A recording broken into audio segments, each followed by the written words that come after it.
Hey everyone, Citrus here, and today I want to just show you how you can import packages from like the Unity Asset Store, for example, without having the weird little error of, all the materials rendering as just a bright pink when you bring it into your scene.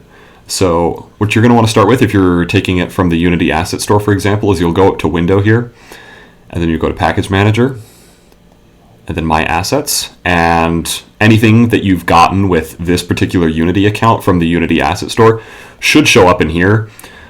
You'll have like a download option if you haven't downloaded it before, and then if you have, you'll have this import option right here. So you can click that, you'll have a window pop up with everything that's going to be imported.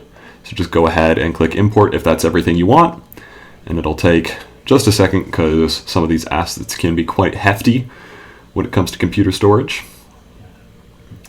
Once you've done that, you can close out of this, and then we'll see I've got this new folder here called Blink, and that's all of the assets for the character model. So I'm just going to drag it into my models folder, click through here, and eventually we get to this prefab.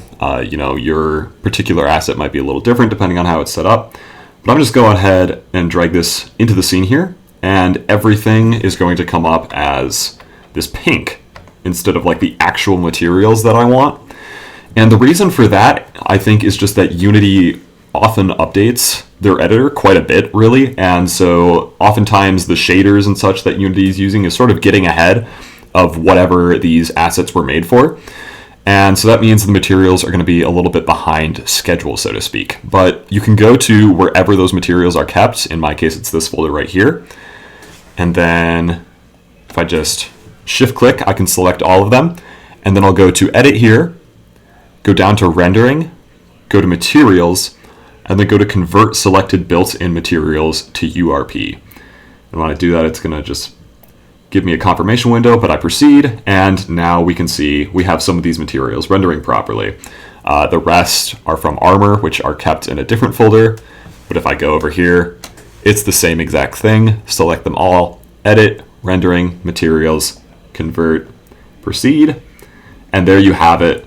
All of the materials are now properly rendering in this new version of the Unity editor, even though when I first imported the package, the assets, it was all that bright pink that we don't want to see. So I just hope that saves you some time to give credit to the person who sort of helped me figure it out. It was Hertzrat in this forums discussion going on here, particularly like this line right here. It looks a little different now just because of all the Unity updates. I'm like 5 years old now, so that's really my only contribution. But yeah, just shout out to them. Hopefully that saves you some time, and I'll see you in the next video.